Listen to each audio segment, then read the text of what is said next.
isso mesmo. Olha, gente, dados da Organização Mundial da Saúde apontam que 50 milhões de brasileiros sofrem de algum tipo de distúrbio de visão e que 60% dos casos de cegueira e deficiência visual poderiam ser, o quê? Evitados, né? Se o tratamento tivesse sido feito aí a tempo. Por isso é fundamental levar a criança ao oftalmologista, né? Tratar, ver de perto, cuidar, se tá, principalmente se reparou que tem algo errado ali, não achar que é bobagem e sim correr e levar mesmo ao especialista. Por isso que a gente está recebendo aqui o doutor Márcio Florencio, mais uma vez. Bem-vindo, viu, doutor? Bem-vindo, tudo bem? Tudo ótimo, muito obrigado pelo convite. É sempre bom ter você aqui, né, para esclarecer aos nossos telespectadores sobre esse tema que é tão importante para a gente, né? O teste do olhinho é exame obrigatório, né? Tem pais que ainda deixam de fazer por algum descuido, doutor? Hoje, devido à disseminação da mídia, as orientações dos pediatras, isso melhorou bastante, né? Então, hoje a gente nota nos nossos consultórios de oftalmologia bastante a procura do teste do olhinho. E é um teste fundamental. Ele deve ser realizado ou na própria maternidade, se tiver algum médico pediatra treinado, ou em qualquer clínica oftalmológica com oftalmologista, que ele realiza até os 30 dias de vida. Então, esse é o primeiro teste do olhinho, onde o médico vai detectar se existem algumas doenças que existem dentro do olho da criança que devem ser tratadas imediatamente. E são algumas doenças que a gente fica de olho nesse teste do olhinho. Um é a catarata congênita. A catarata a gente sempre lembra do idoso, né? Mas tem crianças que podem nascer com essa catarata. Então, esse teste identifica isso. Uma vez identificada essa catarata congênita, ele deve ser tratado para que desenvolva a sua visão.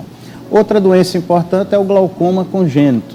E, além disso, uma doença que pode levar à morte, que é o retinoblastoma. É um tipo de tumor que dá na retina do olho, que se detecta com esse exame. Uma vez detectando, se trata e a criança não perde a vida, né? Mas é bem interessante avisar, o retinoblastoma, ele não só aparece ao nascimento, ele pode desenvolver até os 2 anos de vida. Então, qualquer alteração de reflexo branco no olho, principalmente quando se tira foto com flash, que fica aquele olho vermelho de gato, esse é o reflexo normal, é o reflexo do teste do olhinho que nós fazemos. Então, se uma mãe, ao tirar uma fotografia da criança, vir algum reflexo branco em um dos olhos, deve procurar imediatamente o oftalmologista, mesmo que tenha feito o teste do olhinho ao nascimento. Por isso que é tão importante, né, visitar um médico desde o nascimento do bebê. Por mais que ele não tenha nenhum sintoma, é importante sempre a consulta. A criança muito novinha, né, ela mal fala, né, balbuceia alguns choros, né, então esse daí a gente leva ao oftalmologista muito precoce, mas os pais têm aquela mania de achar que se a criança não reclama, não tem problema. E a criança não tem fonte de comparação, ela não sabe o que é visão 100%. Então, é importante os pais levarem a criança, principalmente naquela idade próxima a começar a aprender na escola, quando começa a ter 4, 5 anos de idade, o oftalmologista testar se os 2 olhos estão com a mesma qualidade de visão. E com que frequência, doutor? A idade, então, é essa a média, né? Se a gente for escolher um momento, seria no início da idade escolar. Mas tem um teste caseiro que qualquer pai pode fazer quando a criança já tem alguma noção de dizer o que é bom e o que é ruim. Coloca a criança para assistir a TV em casa, em alguma distância, né? Cobre-se um olho, pergunta se a criança está enxergando bem. Cobra-se o outro se está enxergando bem.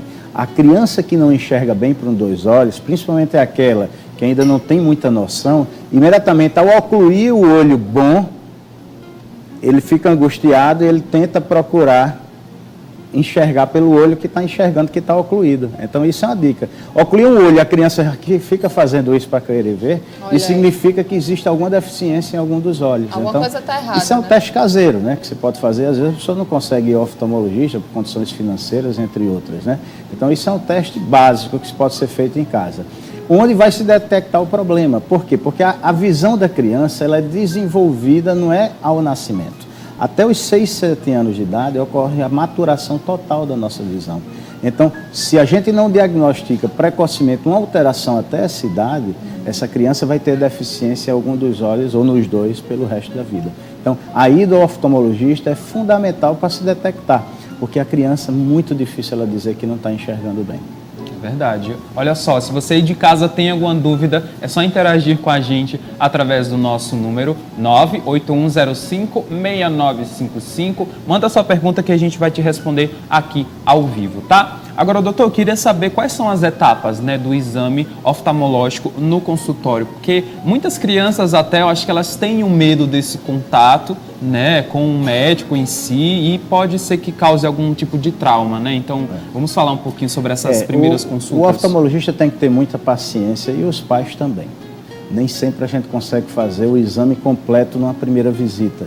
A criança tem que se ambientar com o local, tem que saber que o médico oftalmologista não vai lhe dar nenhuma injeção, que eles têm muito medo de injeção. Então, às vezes, o primeiro contato, às vezes, é mais para fazer um pequeno fundo de olho, fazer um teste do olhinho. É um primeiro contato justamente para a criança se habituando. Então, a gente nota que na primeira vez é impossível fazer, às vezes, até qualquer exame. Marque-se uma visita depois de algum tempo, a criança já deixa para fazer mais algum exame. E, à medida que ele for sentindo confiança, os pais vão dizer, vamos lá no doutor do olho, né? Então ele já perde, a criança já perde o medo e a gente acaba conseguindo fazer o exame completo. Então, pai é sinônimo de paciência, né? Paciência para que a criança sinta essa confiança e vá perdendo o medo. O medo do médico, o medo de quem está com jaleco branco, com a roupa branca, que eles associam muito àquilo que não lhe fez bem, no caso, geralmente, uma injeção. É verdade. Mas eu confesso que eu gostava de oftalmologista, viu? Para ficar olhando aquele balãozinho, sabe? As letrinhas, As né? letrinhas. Agora, doutor, tem uma dúvida.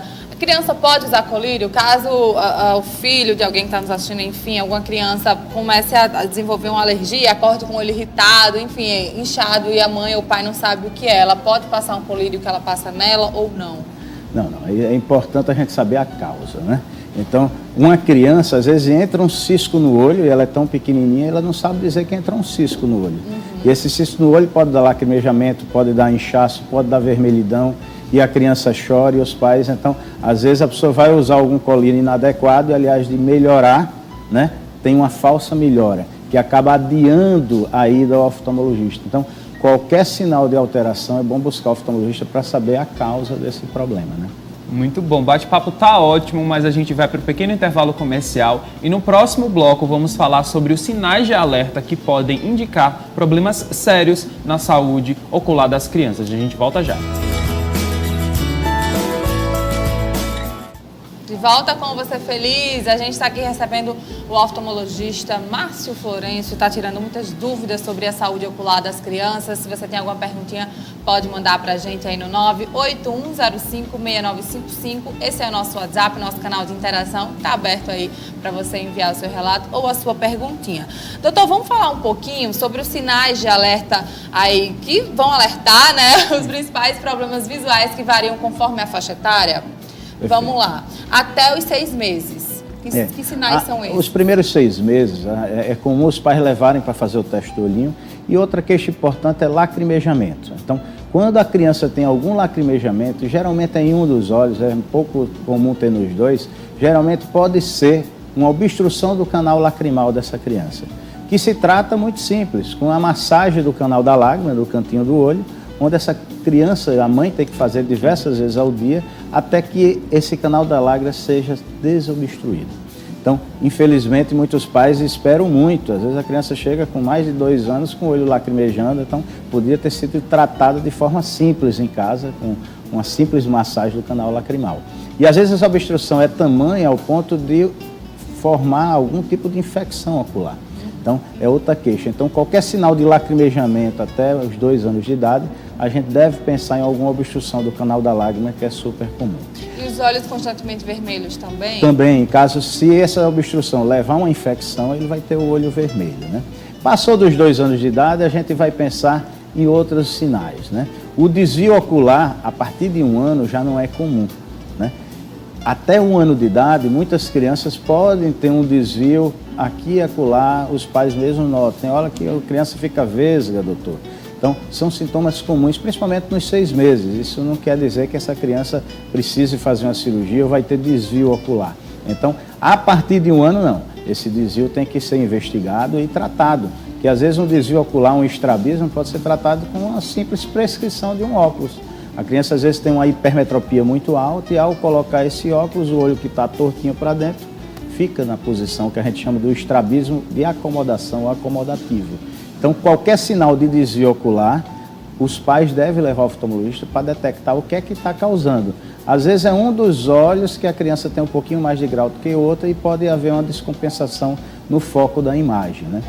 A partir dos 4, 5 anos, que é aquela fase escolar, a criança que tem dificuldade de enxergar para longe, ela começa a querer assistir TV mais próximo. Na sala de aula vai tirar a lição cada vez mais próximo da lousa do quadro, né?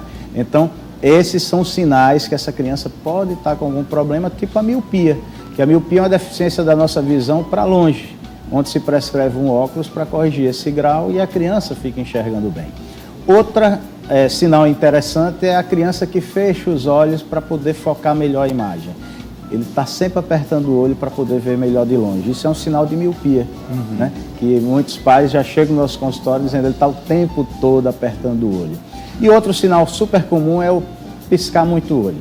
Ele fica piscando, ele fica coçando o olho, às vezes querendo enxergar melhor e como estivesse enxergando embaçado.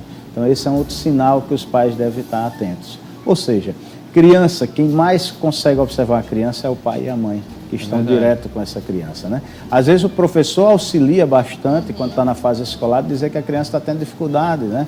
De anotar a aula, né? Lá na lousa. Mas os pais são os grandes observadores, são eles que vão iniciar o diagnóstico de algum problema, né? E levar o oftalmologista para a gente poder diagnosticar precocemente, tratar e evitar um problema visual que poderia ser evitado em mais de 90% dos casos. Agora tem uma pergunta que eu acho que é até bem famosa, né? Realmente, se você ficar em frente ao computador por muitas horas, pode gerar algum tipo de problema ocular? Houve uma grande mudança, né, do comportamento de todo mundo, desde a criança até os mais idosos, né? Antigamente a gente só lia letrinha muito pequenininha quando a gente ia ler alguma bula de remédio, que era algo muito esporádico. Hoje a gente lê letras muito pequenas nos nossos smartphones, nos nossos celulares. Então, acredita-se que o excesso do uso de visão de perto pode levar a uma miopia, né? Então, por isso que hoje a gente está tendo o boom da miopia, né? E existem países asiáticos que mais de 70% dos adolescentes estão com miopia. E acredita-se que seja relacionado ao uso demasiado da visão de perto. Antigamente, uma criança tinha muita atividade esportiva, né? De lazer, fora, na rua de casa, jogando futebol, né? As meninas na amarelinha, na queimada. Hoje não, hoje estão todas as crianças dentro de casa com seus celulares, com seus tablets ou computador, então utilizando mais a visão de perto. Então isso pode ter uma associação com esse aumento dos números de casos de miopia. Tá, interessantíssimo. A Viviane lá de Candelária está dizendo, meu filho tem 6 anos, ele pode usar óculos de sol? Pode. Também tem essa coisa, né, de criança não pode usar óculos de sol, é verdade ou é mito? Não tem nada a ver, apenas os pais têm que dar a orientação, que tem crianças que são muito curiosas, né? Querem colocar óculos de sol para conseguir olhar o sol, né? E aí o sol pode levar uma queimadura na retina e ter uma deficiência visual por isso. Então, o óculos solar com proteção UVA, UVB, que é muito importante, né, para proteger realmente, é importante para qualquer idade. Apenas precisa os pais ficarem de olho para as crianças não ficarem olhando ao sol, né? É para proteger contra os raios solares, principalmente crianças que têm olhos claros, que têm muito problema com claridade, né? O olho, quanto mais claro, a criança tende a fechar muito o olho e ter dificuldade de ter atividades até quando sai de casa, né? No sol, né? Mais sensível, né? Bem mais sensível do que quem tem olho escuro. Verdade. Olha, se você aí de casa quiser participar desse bate-papo, é só entrar em contato com a gente através do nosso WhatsApp. Tem mais uma pergunta aqui do Marcelo, de Capim Macio. Ele está querendo saber como identificar se a criança está tendo dificuldade em distinguir ou combinar as cores, né? Que seria a questão do daltonismo. É muito comum a criança, na fase de aprendizado, onde ele está começando a descobrir as cores, eles trocarem. Às vezes não trocam porque não sabem o que é o vermelho e o verde, né? Então, eles têm dificuldade. No início é super comum. Qualquer pai, qualquer mãe, quando vê a criança dizer o verde, o vermelho, o azul, eles estão aprendendo e eles vão trocar as cores. Isso não significa que a criança seja daltônica, né? Mas existem testes, né? O teste de cores, teste de Shihara, que a gente faz no nosso consultório oftalmológico, a gente consegue detectar se a pessoa tem o daltonismo ou não. Que a pessoa pode ter uma deficiência total para identificar o verde e o vermelho, que é o daltonismo, mas às vezes a pessoa pode ter uma deficiência parcial, que a gente consegue com esse simples teste detectar. mas isso não vai causar, a pessoa que é daltônica pode ter a visão 100% com a qualidade total, apenas ter essa deficiência na identificação dessas cores. Só para reforçar, a gente falou sobre o óculos de sol, né, na criançada. Não só as crianças, mas claro, os adultos têm que ter cuidado e comprar o óculos adequado com fator real de proteção, né, sem ser aqueles óculos de praia. Os raios solares, eles incidem, né, o raio de luz ultravioleta, né, que é muito danoso à nossa visão, né, e à nossa pele também. Então, o óculos ele tem que ter esse filtro contra a UVA e UVB, que a gente chama ultravioleta do tipo A e do tipo B. E as óticas, existem esses óculos próprios para isso, né? Realmente, quando a gente compra em locais não credenciados para vender esses óculos, né, realmente pode ser que a gente esteja comprando um óculos sem estar adequado. Então, nas clínicas oftalmológicas, os médicos possuem um aparelho que detecta isso aí, como também, acredito que a maioria das óticas também possui esse aparelho que ele possa mostrar ao cliente, olha, esse óculos que o senhor está comprando, a senhora está comprando, está bem protegido e pode usar sem problema. Ok, doutor. Muito obrigada, viu, pela sua entrevista, pelos esclarecimentos. A gente gosta muito de te receber aqui por tirar essas dúvidas que são tão importantes para os pais que estão nos assistindo, né? Em geral, assim, para a família mesmo, para quem tem criança em casa e para os adultos também, né? A gente precisa estar preparado. Obrigada, viu, doutor? Com certeza, a prevenção sempre é muito importante. Obrigado pelo convite. Obrigado e até a próxima.